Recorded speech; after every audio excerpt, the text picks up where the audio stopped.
अस्सलाम वालेकुम एवरीवन। तो आज संडे है तो संडे के दिन एडिटोरियल नहीं आता है, इसलिए जो बाकी इम्पोर्टेंट टॉपिक्स हैं वो हम डिस्कस करेंगे। ठीक है, तो आज के क्वेश्चन हैं हमारे। फर्स्ट क्वेश्चन है, which is the largest coral reef system in the world? दुनिया का सबसे बड़ा कोरल रीफ बैरियर कौन सा है? हमारा फर्स्ट ऑप्शन है great barrier reef, second option है अपो रीफ, थर्ड ऑप्शन है तुबाता रीफ और लास्ट ऑप्शन है निगालू रीफ। और सेकंड क्वेश्चन है हमारा, which one is India's first pico satellite? तो पिको सैटेलाइट बेसिकली वो सैटेलाइट होती है जिसका जो वेट है वो 1 kg या 1 kg से भी कम होता है। ठीक है, और हमारे ऑप्शन हैं GSAT-4, इनसैट, स्टड सैट और ANU सैट। इसके जो आंसर्स हैं हम डिस्कस करेंगे वीडियो के एंड में। तो आज डेट है 27 नवंबर 2022 और हमारा फर्स्ट एंड इम्पॉर्टेंट टॉपिक है हिमालयन याक गेट्स फूड एनिमल टैग। तो जो हिमालयन याक है, ठीक है, इसको फूड एनिमल टैग दे दिया गया है। फूड एनिमल टैग क्या होता है बेसिकली कि अब इसके जो मिल्क या मीट प्रोडक्ट्स हैं उनको यूज़ किया जाएगा commercially. Previously the milk products और the meat products of Himalayan yak was there used subsistently. ठीक है, उनको सब्सिस्टेंटली यूज़ किया जाता था, कमर्शली यूज़ नहीं किया जाता था। उसकी वजह से क्या हुआ कि जो हिमालयन रीजन में जो हिमालयन याक है इसका जो रेयरिंग है बहुत कम हो गया। तो अगर हम देखें सेंसस 2019 के अकॉर्डिंग तो इनकी जो पॉपुलेशन है वो रह गई थी मेयरली 58,000। ठीक है, अगर इसको कंपेयर किया जाए सेंसस 2012 से तो ये 25% डिक्लाइन है हिमालयन याक के पॉपुलेशन में। इसलिए FSSAI ने कदम उठाया है कि अगर हम कमर्शलाइज कर देंगे जो प्रोडक्ट्स हैं, मिल्क प्रोडक्ट्स वेदर और द मीट प्रोडक्ट्स, इनको अगर हम कमर्शलाइज करेंगे तो लोग इनको सब्सिडेंटली की जगह कमर्शली यूज़ करेंगे, सिर्फ घर पे ही नहीं बल्कि इसको बेचेंगे, ताकि क्या होगा कि ज़्यादा से ज़्यादा रेयरिंग हो सके एनिमल याक, जो हिमालयन याक है इसकी, और जो इसकी पॉपुलेशन है वो भी इंक्रीज़ हो सके। और जो लोग ऐसे कोल्ड रीजन्स में जिनके पास ज़्यादा एनिमल्स रेयरिंग का ऑप्शन नहीं होता है कि वो ज़्यादा कोई और जो एनिमल्स हैं उनको पाल सकें, घर पे रख सकें, तो ये याक है ऐसे रीजन्स के लिए बहुत सही होता है, और ताकि जो ये लोग हैं इससे बेनिफिट उठा सकें। अब क्या है FSSAI, जो है food safety and standard authority of India? इसको इस्टेब्लिश किया गया था food safety and standards act 2006 के थ्रू। क्यों किया गया था? इसका काम क्या है? इसका काम है, it is responsible for promoting and protecting public health through the regulation and supervision of food safety. आप देखते हैं कि हम ज़्यादातर वो प्रोडक्ट्स प्रेफर करते हैं जिस पे FSSAI का टैग होता है। ठीक है, इसलिए जो अब ये हिमालयन याक मिल्क और मीट प्रोडक्ट्स होगा, इस पे FSSAI का टैग होगा। इसको FSSAI ने फूड एनिमल टैग दे दिया है। अब इसको कमर्शियली क्या किया जाएगा, इन प्रोडक्ट्स को यूज़ और कंज्यूम किया जाएगा। नेक्स्ट हमारा टॉपिक है, India has enough fertiliser stock to meet rabi requirement. अब आप देख रहे हैं कि अब विंटर सीज़न है तो इसमें रबी क्रॉप्स उगाना है। ठीक है, रबी क्रॉप्स को हम विंटर क्रॉप्स भी कहते हैं। इसकी एग्जांपल्स आप ले सकते हैं जैसे wheat, barley, oats, millets, pulses, groundnut etcetera. ये सब क्या होती हैं? ये होती हैं rabi crops. And these crops are sown in winter and harvested in spring. ठीक है, विंटर में क्या किया जाता है इनको? These are sown in winter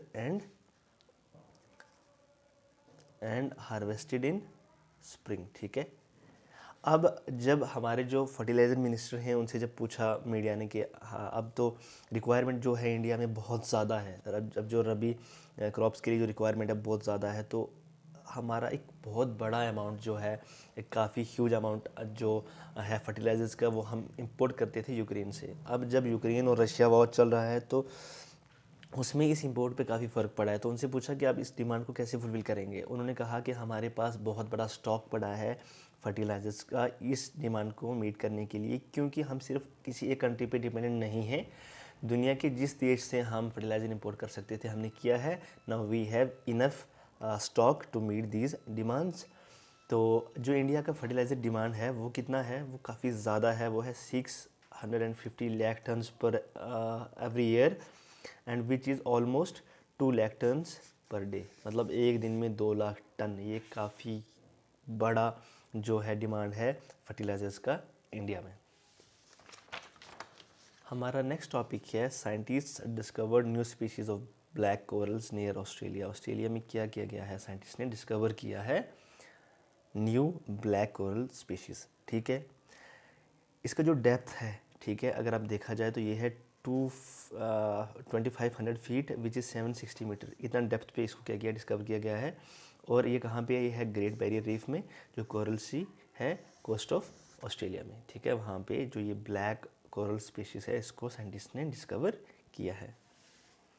अब नेक्स्ट काफ़ी इंपॉर्टेंट टॉपिक है जो वो है birth certificates to be made mandatory for jobs, driving licence, passport, voting rights etcetera. अब क्या हुआ है कि गवर्नमेंट ने एक प्रपोजल दिया है। वो प्रपोजल क्या है कि जो बर्थ सर्टिफिकेट है इनको मैंडेटरी डॉक्यूमेंट बना दिया जाएगा। जो हमारे जो ऑलमोस्ट इन एवरेज फेयर, जैसे हम जो एडमिशन लेते हैं एजुकेशनल इंस्टीट्यूशंस में और अपना नाम इंक्लूड करवाते हैं वोटर लिस्ट में, या सेंट्रल और जो स्टेट गवर्नमेंट्स की जॉब जो हम लेते हैं, या जो ड्राइविंग लाइसेंस बनाते हैं या पासपोर्ट बनाते हैं, इन सब के लिए जो बर्थ सर्टिफिकेट है उसको एज अ मैंडेटरी डॉक्यूमेंट कर दिया जाएगा कि इन सब जो बर्थ सर्टिफिकेट है वो ज़रूरी होगी ये सब डॉक्यूमेंट्स बनाने के लिए। ठीक है, अब किस एक्ट के थ्रू ये किया जा रहा है, ये किया जा रहा है registration of birth and death RBD act 1969। क्या है ये आरबीडी 1969? तो आरबीडी एक्ट 1969 प्रोवाइड करता है regulation of birth and death. जैसे आपको कोई भी बर्थ या डेथ सर्टिफिकेट इशू करवाना है, या जो जितना भी जो डाटा कलेक्शन होता है रिगार्डिंग बर्थ एंड डेथ, जितना भी होता है, इसको जिन रूल्स एंड रेगुलेशन के थ्रू किया जाता है वो मेंशन है according to the RBD act 1969। ठीक है, तो हमारा जो लास्ट टॉपिक है वो है PSLV-C54 सक्सेसफुली प्लेसेस 9 सैटेलाइट्स इन मल्टीपल ऑर्बिट्स। अब जो PSLV-C54 है इसने सक्सेसफुली 9 सैटेलाइट्स को अपने रिस्पेक्टिव जो डिफरेंट जो ऑर्बिट्स हैं उनमें प्लेस कर दिया है।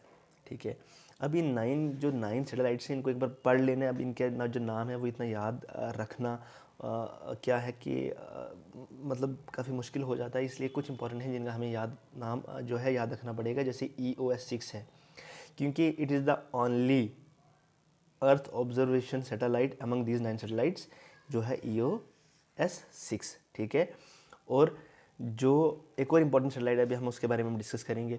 अब जो ये PSLV-C54 है, ठीक है, polar satellite launch vehicle C54, ये इसका 56th फ्लाइट था, जिसमें इसने क्या किया है कि इन 9 सैटेलाइट्स को आपने अपने रिस्पेक्टिव ऑर्बिट्स में प्लेस किया है।